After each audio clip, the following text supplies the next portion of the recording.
Okay, all. So this is under the 1979 Chevy pickup truck, C10, the green weenie, or whatever the heck I'm calling it. So the fuel system is mostly installed.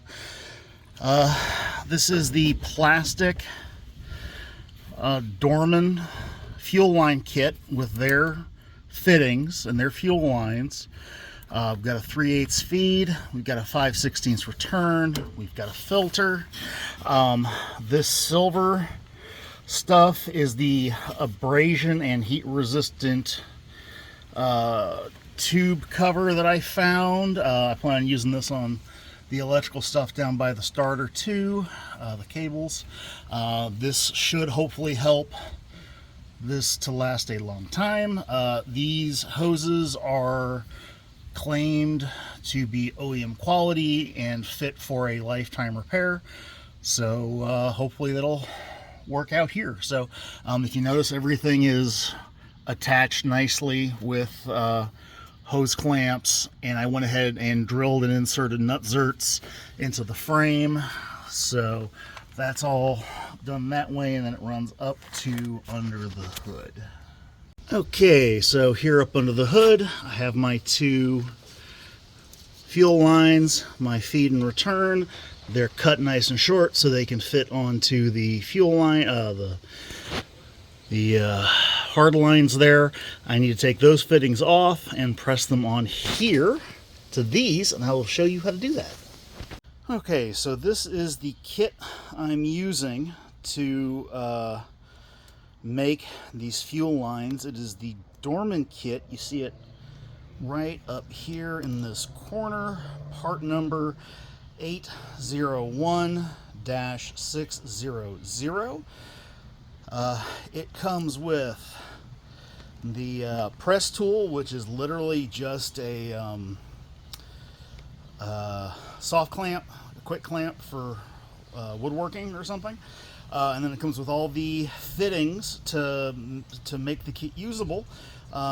You've got some quick disconnect, let me zoom in there, quick disconnect unions, you've got your symmetric elbows, you've got your standard elbows, 5/8, 5/16 and 3/8. You got a couple other quick unions if you just need to make a splice repair. You've got metal fittings if you need to connect to, say, a metal fuel filter. And then, so these are all the fittings for the modern fuel injection system. Okay, so here on the underside of the kit, you have storage for some other pieces. You've got the other unions. There's the part numbers and stuff. You have a hose cutter in order to get nice clean cuts on the hose. It came with 2 rolls of the hose. These are the cutoffs I have left. So if you have an older fuel system, like the fuel system on the tank, so this tank, let me pan up here, my tripod has seen its last.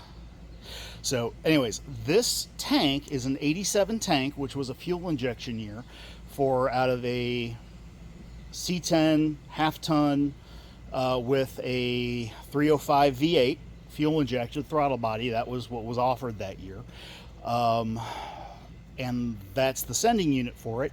Inside the sending unit, I ordered one without a pump and put the corresponding correct pump on it.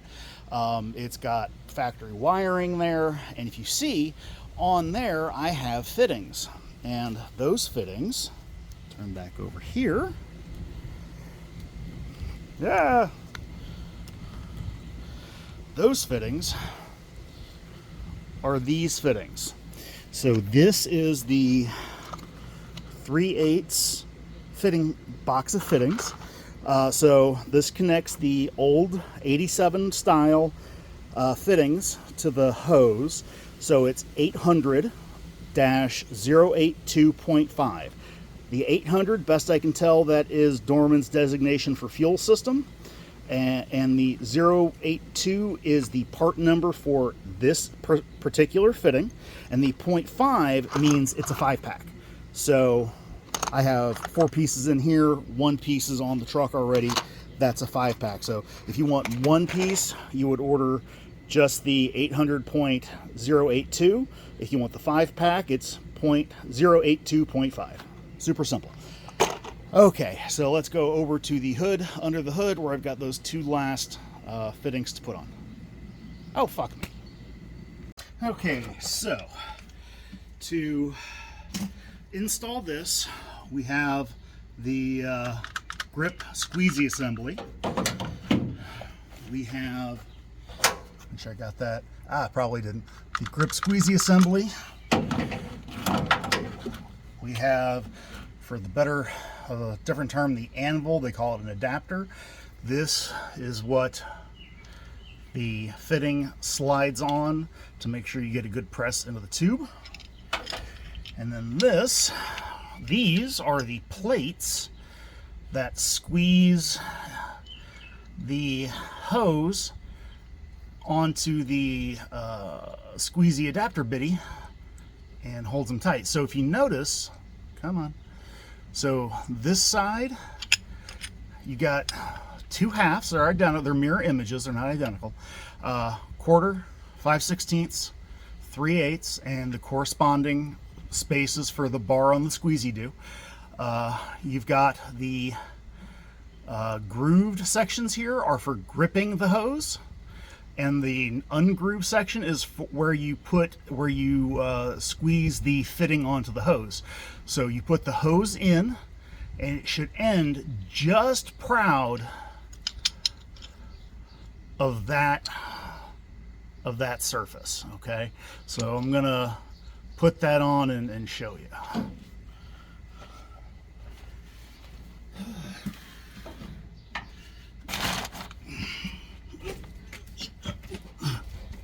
Hey, don't fall and die. Okay, so this is the bigger hose. Okay, so the grippy-do goes around the hose. Gotta make sure I get more hosage exposed here. Exposing the hose, exposing the hose. Okay, so it's the big groove because it's the 3/8, and we're gonna take one of these T-spinners and we're going to sink that down. This one needs to go here, I believe. Yep. So this one goes here. Pull that fairly flush. Okay, so I've got the hose fairly flush there. The bar of the squeezy-do slides in here, and the T-bar goes through the hole on the end of the squeezy-do. So, squeezy bar, hole, squeezy bar in the hole, and tighten the T-post down, and we are most of the way there. Now, last but not least, so the way this works, you squeeze the grip and the grip works its way down the post. Pull this release and it releases. Then we take our anvil adapter, slide it with the fitting on it, slide it onto the squeezy-do, line up the fitting, and make sure it's nice and lined up, get everything advanced properly, make sure everything's nice and tight, and squeeze.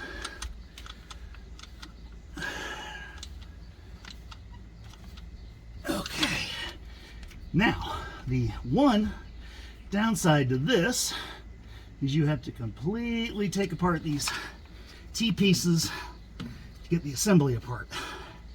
But in the grand scheme of things, that is not a big deal. So, ta-da! That's there, that's there. That can come off, and that is a properly squeezed on fitting. So the heat and abrasion hose come up, then the heat shrink can come up, and that'll get heat shrunk on, and then we can connect and be good to go.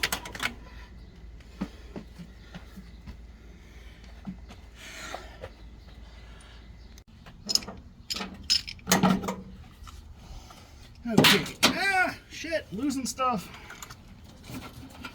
Okay, so got the other 5/16 return hose to do. Let's go ahead and try this again without me mumbling so much and explaining so much, because no one wants to hear me explain. Okay. So.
Oh, that one's a little short.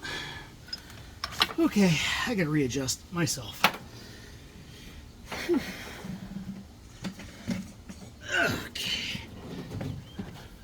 Okay, let's... Oh, this is always fun. You gotta put it back on just a scotch.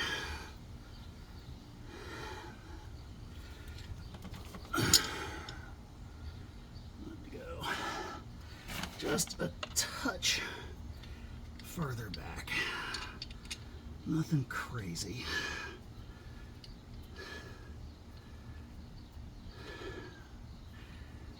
So we're going to put it back down just a little. Right there. Okay, and we can put the squeezy bar in there. I have my T-post for my squeezy bar.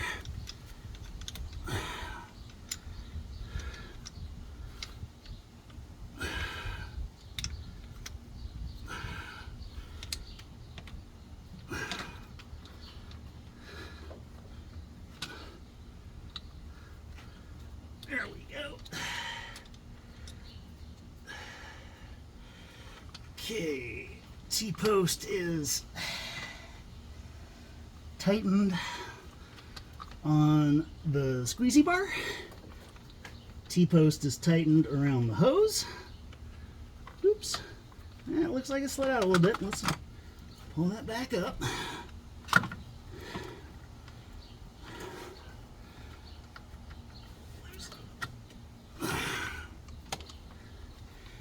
So much easier to do when it's not on the truck.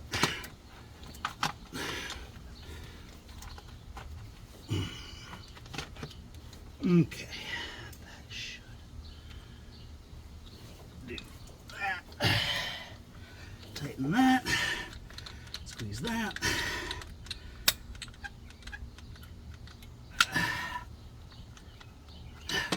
Oh, my back.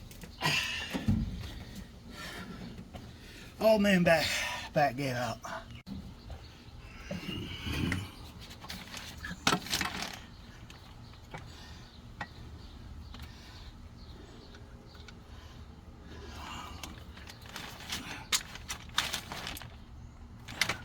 That looks like it's fitting perfectly. Yay. Okay. Woo. Take this off.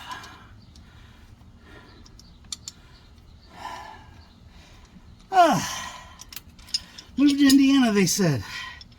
It'll be fun, they said. Here's not quite as chewy as North Carolina, but it's not far off. Come outside here for about 10 minutes and you just start sweating like crazy. Anyways, so let's put this back together real quick so parts don't get lost. And then I've got the heat reflecting stuff. I've got the heat shrink, and I'm gonna go get my heat gun and put the heat shrinks on and install these suckers. Well, actually I'm not gonna install these suckers because I've got to pull that intake manifold off again, but they're here ready to be installed.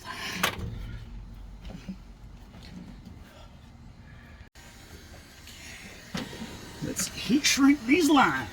Yep, yep, as they say.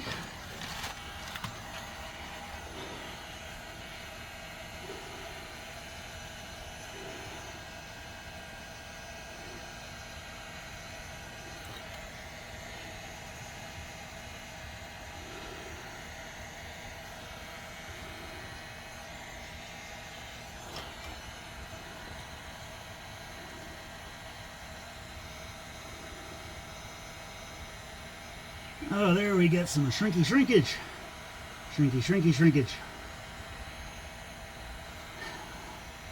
Look at that. It's called heat shrink, and you apply heat to it, and it shrinks. Yeah, that's warm.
Okay, so these are my thoughts on this Dorman nylon fuel line repair kit.